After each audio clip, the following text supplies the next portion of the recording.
മലയോര ഗ്രാമത്തിൽ നിന്ന് തന്നെ കല്യാണം കഴിച്ചുകൊണ്ട് വന്നത് ചുറ്റോട് ചുറ്റും ക്ഷേത്രങ്ങളിലെ ഓണാട്ടുകരയിലേക്കാണ് കേട്ടോ. ഇവിടെ വന്നിട്ടാണ് ഞാൻ കുറേ ഉത്സവങ്ങളും ഈ പ്ലോട്ടുകളും നമ്മുടെ കുതിര കാള ഇതുപോലുള്ള സംഭവങ്ങളൊക്കെ കാണാൻ തുടങ്ങിയത്. അപ്പോൾ ഇന്ന് നമുക്കൊരു അൻപൊലി വിശേഷങ്ങളാവാം കേട്ടോ. അൻപൊലി, അൻപറ, ഉത്സവബലി എന്നൊക്കെ ഞാനിവിടെ വന്നിട്ടാണ് കേൾക്കുന്നത്. ഈ ഒരു 7 വർഷം കൊണ്ടാണ് ഞാനത് കേൾക്കുന്നതൊക്കെ കേട്ടോ.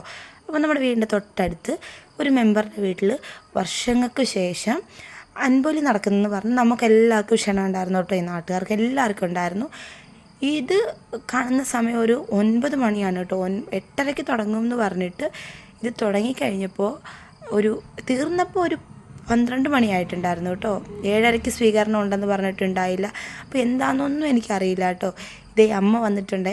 അപ്പം അതിനു മുമ്പ് ഒരു കാര്യം പറഞ്ഞോട്ടെ. ഞാൻ ഈ അത്തപ്പൂക്കളം മാത്രം പൂവിട്ട് കണ്ടിട്ട് ഇതുപോലൊരു കള ഒരുക്കി ഇങ്ങനെയൊക്കെ കാണുകയെന്ന് വെച്ചാൽ എനിക്ക് ഭയങ്കര അതിശയമായിരുന്നു കേട്ടോ. അപ്പോൾ 21 വിളക്കുണ്ടായിരുന്നു.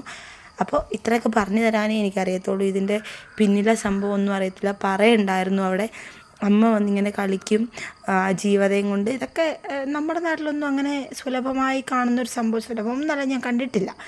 അപ്പോൾ ഇതൊക്കെ നമുക്ക് ഇവിടെ വെച്ച് കാണുമ്പോൾ ഒരു എന്താ പറയുക, നമുക്ക് അത്രയും നേരമില്ലാത്തൊരു ഫീലിംഗ് ആയിരുന്നു. എനിക്ക് ഹെൽത്ത് പരമായിട്ട് കുറേ പ്രശ്നങ്ങളുണ്ടായിട്ട് പോലും ഞാനിവിടെ പോയി ഇരുന്ന് ഞാൻ വിചാരിച്ചത് കുറച്ച് കഴിയുമ്പോൾ തിരിച്ചു വരണം എന്നൊക്കെ ആയിരുന്നു കേട്ടോ. പക്ഷേ ഇത് കണ്ടിരിക്കാൻ നമുക്ക് വേറൊരു ഫീലിംഗ് ആണ്. നമ്മുടെ കുറേ ഭക്തിമാർഗം പോയിട്ട് കാര്യമില്ല എങ്കിൽ പോലും നമുക്കിതൊക്കെ കാണുമ്പോൾ മനസ്സിനൊരു കുളിർമയാണ് കേട്ടോ. നമ്മുടെ അന്നേരം വരെയുള്ള ഭാരങ്ങളൊക്കെ മനസ്സിൽ നിന്ന് ഇറക്കി വെക്കാൻ പറ്റിയൊരു മാർഗ്ഗമാണെന്ന് എനിക്ക് അന്നേരം തോന്നി കേട്ടോ.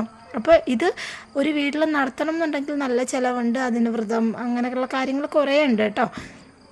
അപ്പോൾ ഇവിടെ ഈ ക്ഷണം കിട്ടിയ എല്ലാവർക്കും ആഹാരം കൊടുക്കണം. രാവിലെ ഉച്ചയ്ക്കും വൈകിട്ടും ഒക്കെ ഉണ്ട് കേട്ടോ. അങ്ങനെ നമ്മൾ ആഹാരമൊക്കെ കഴിച്ചിട്ടാണ് തിരിച്ചു പോരുന്നത്. നമ്മൾ വീട്ടിലെത്തിയപ്പോൾ ഏകദേശം ഒരു 12:05 ആയിട്ടുണ്ടായിരുന്നു കേട്ടോ. അപ്പോൾ ഈ അമ്മ കളിച്ചിപ്പം ഒരു 11 മണി 11:30 ആയിട്ടുണ്ടായിരുന്നു സമയം. എന്നിട്ട് നമ്മൾ കഴിച്ചു. വെജിറ്റബിൾ ഫ്രൈഡ് റൈസ് ഒക്കെ ആയിരുന്നു കേട്ടോ. ഉച്ചയ്ക്ക് സദ്യ ആയിരുന്നു എന്ന് പറയണേ കേട്ടോ. ഞങ്ങൾ പോയിട്ടുണ്ടായിരുന്നില്ല. അപ്പോൾ ഇതൊക്കെ കാണുക എന്നുള്ളതൊരു ഭാഗ്യമാണ്. എക്സ്പീരിയൻസ് ചെയ്യുക എന്നുള്ളത് മറ്റൊരു കാര്യം. അപ്പോൾ അത്രേ ഉള്ളൂ ചേട്ടാ.